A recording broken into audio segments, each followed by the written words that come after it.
Media बंधुओं का आभार प्रकट करते हैं जिन्होंने हमारी इस मांग को स्वीकार करते हुए हमारे पास यहाँ आए हैं अपना कीमती समय निकाल के हमारी समस्याओं को सुनने के लिए।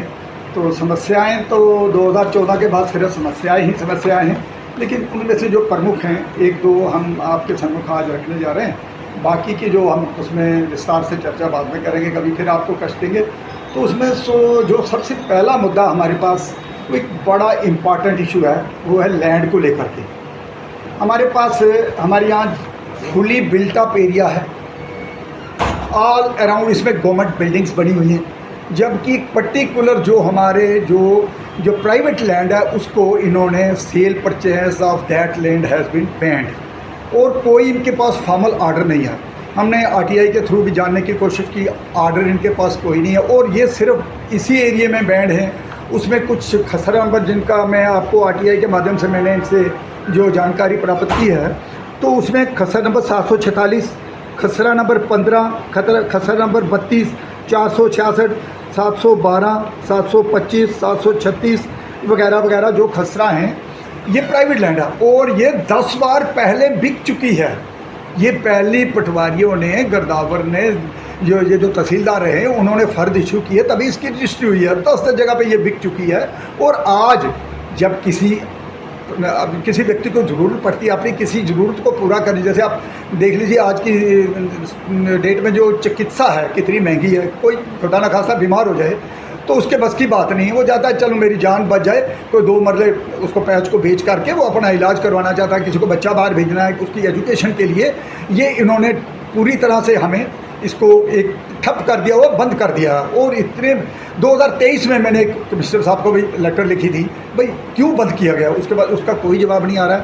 और मेरा मानना ये है कि ये हमारे जो अधिकारी इतने निकम्मे नहीं हो सकते। मेरे ख्याल से जो प्रॉपर फीडबैक डीसी साहब को चाहिए थी वो उनको नहीं मिल रही है और ये जो ग्राउंड वर्कर यहाँ पे हैं वो फीडबैक सही नहीं दे रहे हैं। Otherwise this is a completely built up area with all the basic facilities like road, electricity, water, everything is available. Then how it can be कि भाई जब गैर मुमकिन तभी, अगर तभी को ही आना था तो तभी प्राइवेट लैंड को ही क्यों टारगेट करेगी। इससे पहले तभी फ्लो कर रही है इसके जो अब लेफ़्ट साइड पे और राइट साइड पे कहीं कोई तभी का लेना देना नहीं है। सबसे पहले रेवेन्यू ट्रेनिंग इंस्टीट्यूट आता है, जेडीए कल नहीं आती है। अगर वो खतरे में नहीं है, वहाँ पे तभी नहीं है तो यहाँ तभी कैसी होगी। और इसके बाद एक और जो था आपके सियोड़ा में वहाँ पे एक रीरा को इंट्रोड्यूस किया इन्होंने, वहाँ पे एक फ़र्ज खोल दिए, एक और पार्टनर आगे बिठा दिया। तो इसलिए हमारी ये डीसी साहब से गुजारिश रहेगी, वो पर्सनली को हरास करने की कोशिश है जो हमें मंजूर नहीं है, क्योंकि जो हमारा लॉ को फॉलो करते हुए जो हम कर सकते थे हमने किया, लेकिन आज तक ये बहरी सरकार नहीं मान रही है। अब तो उमर अब्दुल्ला साहब भी आ गए, हमारी उनसे भी गुजारिश रहेगी। और हमारी खुशकिस्मती ये है कि ये जो विभाग है उन्होंने अपने पास रखा हुआ है। तो आई होप उमर अब्दुल्ला साहब को आपके माध्यम से हम ये रिक्वेस्ट पहुंचाना चाहेंगे, प्लीज़ इसमें look into the matter and do the needful. तो बाकी दूसरी मुश्किल मुद्दे को लेकर के मेरे भतीजा बैठे हैं यहाँ पे, हरविंदर जी, ये रखेंगे। बाकी जो इस इलाके का हमारा सबसे जो पुराना मुद्दा है, हम काफ़ी देर से 3-4 साल से भी हमें बड़े म्यूनसिपलिटी को भी हमने बड़ी गुजारिश की थी और एप्लीकेशन भी दी थी। हमारे यहाँ जो बाहर है चौक में जो स्ट्रीट लाइट है वो कम से कम 1 साल हो गया वो ख़राब पड़ी हुई है, उसका यहाँ पे ये कोई सुध नहीं ले रहे, इसका कोई वर्किंग इधर इसको काम नहीं कर रहा। और हमारे जो जहाँ से हमारी रोड जाती है गुरुद्वारे साइड की तरफ, गुरुद्वारे के टाइम आपको पता है कि शाम के टाइम बच्चे जाते हैं गुरुद्वारे, बुजुर्ग माताएं जाती हैं गुरुद्वारे। यहाँ पे जितने भी लाइटें 1-2 लाइटें लगी हुई हैं वो लाइटें सब ख़राब हो गई हैं। उन लाइटों की यहाँ पे कोई सुध नहीं ले रहा, कोई पेशानी। और जो हमारा पीछे भी महल्ला है, जो बच्चे शाम को ट्यूशन वगैरह जाते हैं तो उनके लिए भी ये बड़ी मुसीबत का कारण है कि अंधेरा ही अंधेरा होता है।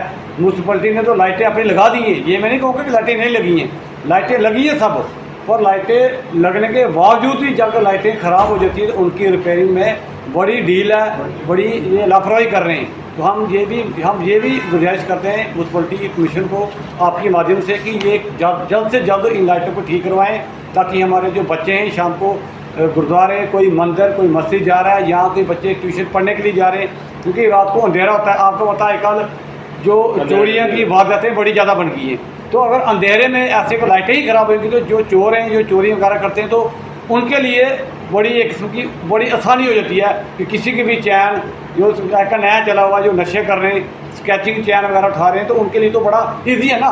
अगर जम्मू हमारा म्यूनसिपलिटी के अंडर है और ये इलाका हमारा पूरा स्मार्ट सिटी के अंडर आता है, और आप खुद कहीं कभी रात को भी आप विजिट करना, आप खुद अपनी देख लेना कि मैक्सिमम लाइटें यहाँ की हमारी ख़राब हैं। और सबसे बड़ा उदाहरण है ये गराड़ चौक है, आप जाते टाइम भी इसको एक विजिट लेके जाना। इनकी चारों लाइटें ख़राब है और चारों लाइटों को जो पोजीशन है ना वो ऊपर वाली साइड है, लोगों को नीचे वाली साइड होती है, ये ऊपर वाली साइड इनकी लोकेशन है। तो इसलिए हम ये रिक्वेस्ट करते हैं जम्मू कमीशन को, ये रिक्वेस्ट करते हैं क्योंकि इनको हम हाजिर के बेनती करते हैं कि जल्द से जल्द इनको ठीक करवाएं।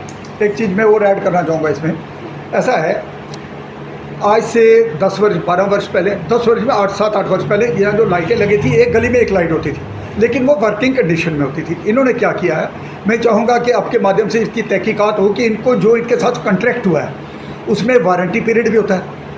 इन्होंने 2-2 रुपये की स्विचेस लगा दी हैं और इन्फीरियर क्वालिटी की वो जो वायर लगाई है ताकि लाइट जले ही ना, अगर चलेगी नहीं तो जलेगी कैसे। तो इसलिए वो उस पीरियड को भी स्किप करना चाहते हैं जो वारंटी पीरियड है, ताकि इनको जो इनके साथ मिली भगत के बगैर ये पॉसिबल नहीं है।